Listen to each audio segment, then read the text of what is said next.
João, olhando para a questão grega, já aqui demos o mote e falávamos que é uma bola de neve mundial e é impossível falar de determinados temas sem os relacionar.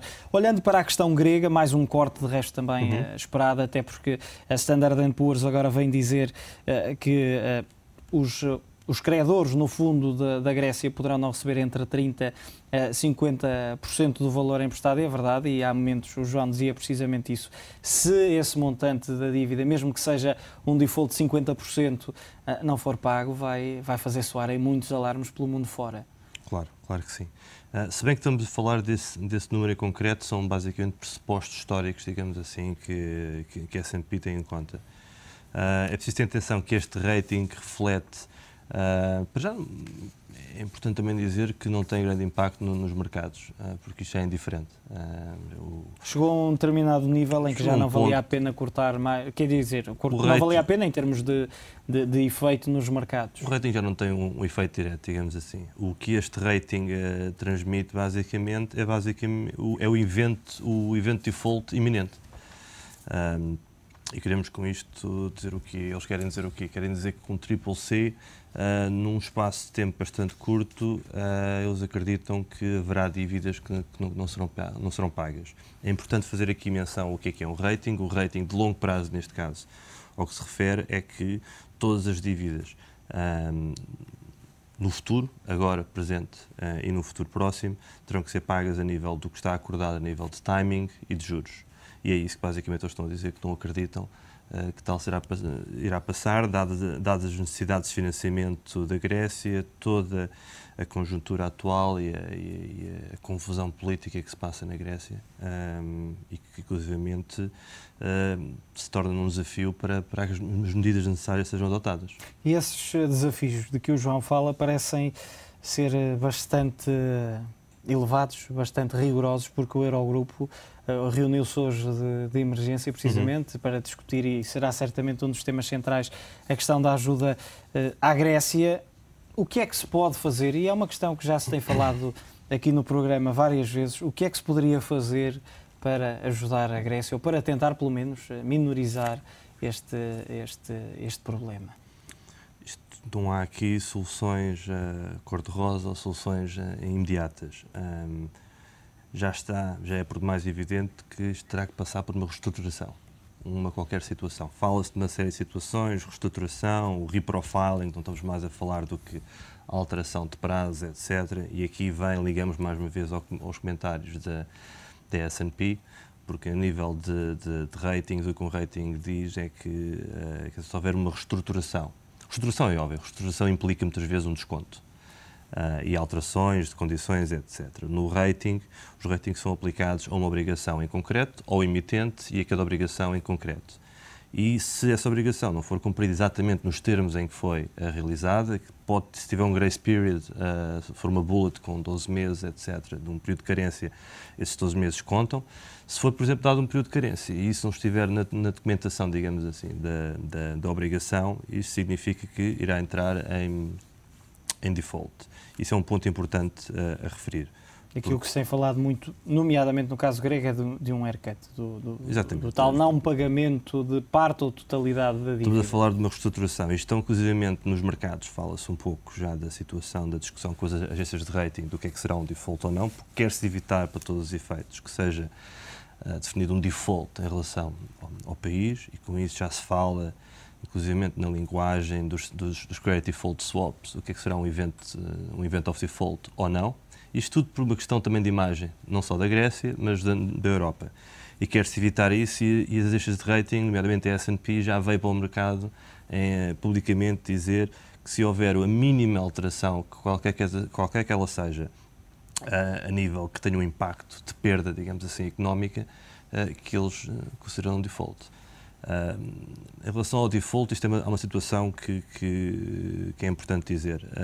Isto é uma questão técnica, digamos assim. A S&P pode definir defaults em obrigação, a S&P ou qualquer agência, pode definir defaults bond, obrigação a obrigação, e pode dar o emitente, digamos assim, que é a Grécia, como um termo definido como SD, ou seja, Selective Default.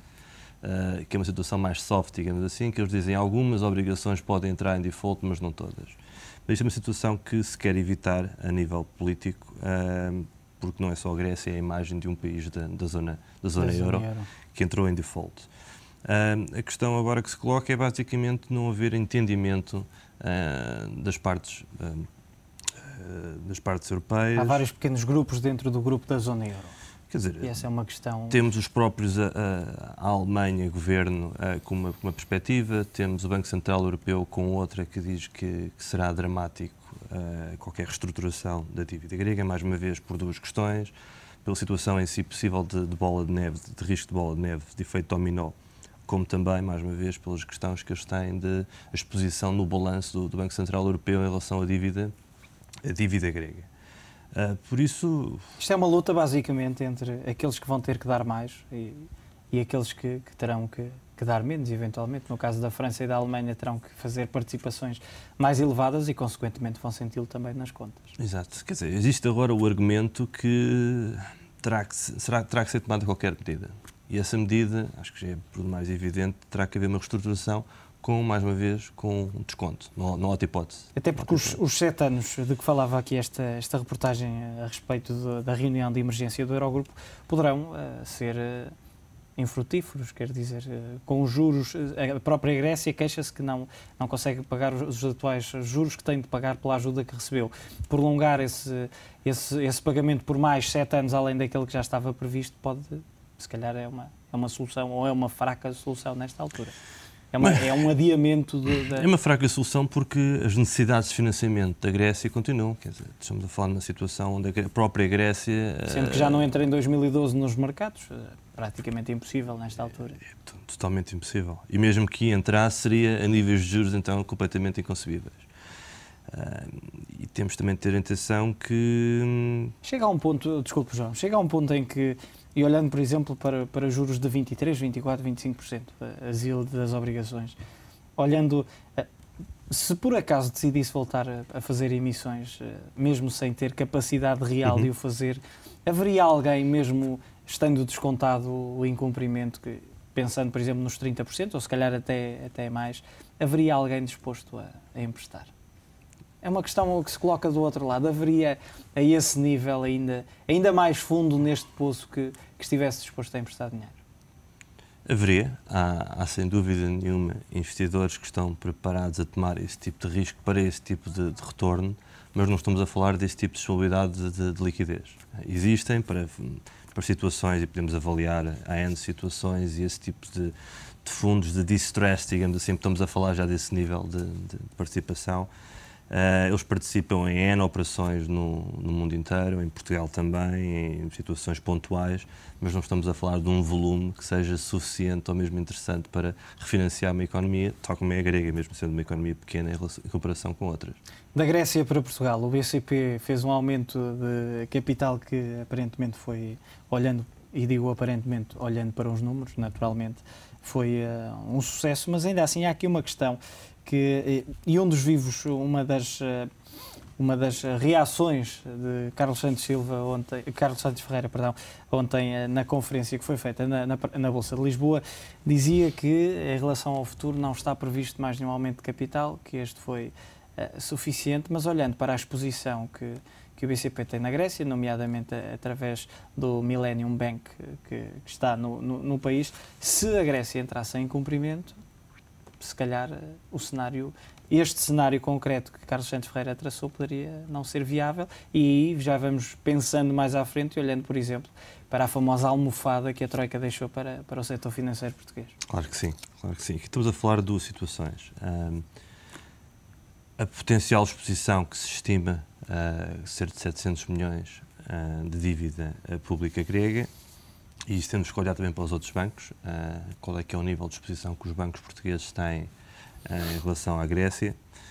E o outro tema em relação ao BCP é que tem interesses na Grécia, nomeadamente através do Millennium Bank, que tem um balanço, não tenho agora aqui os números exatos, mas superior a 4 mil milhões de euros, que numa situação de default da Grécia pode implicar diversas situações, depende.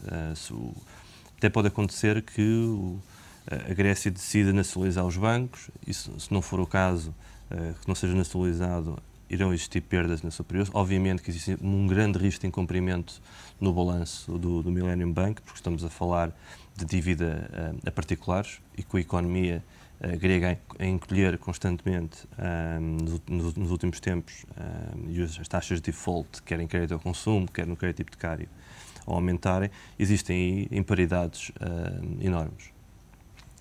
Por isso, numa situação de default da Grécia, ou não, mesmo que não exista default da Grécia, há que ter em atenção toda a exposição em relação ao Millennium Bank. Será que nesta altura ainda é possível dizer com uma boa segurança que a almofada deixada pela Troika, os 12 mil milhões, não vão ser tocados no futuro? Eu devido. Eu devido, porque isto, eu diria que não iriam ser tocados se a economia e se o panorama atual não piorasse, não deteriorasse. Numa situação que irá acontecer, com certeza, com a Grécia e com a reestruturação, isso terá um impacto no balanço dos bancos. Poderá não ser significativo, mas temos de ter atenção que há outro tipo de situação a analisar nos bancos portugueses e que é feita menção a esse ponto no memo da Troika, que estamos a falar de alguma reavaliação dos ativos. Muitas vezes, quer dos ativos performing, quer dos rácios de incumprimento, que têm que ser ajustados para níveis estándares internacionais. Isto é perfeitamente mencionado no memo da Troika. E isso será talvez, no meu entender, o ponto de vista mais preocupante, ou que poderá ter maior impacto em termos de necessidades de capital.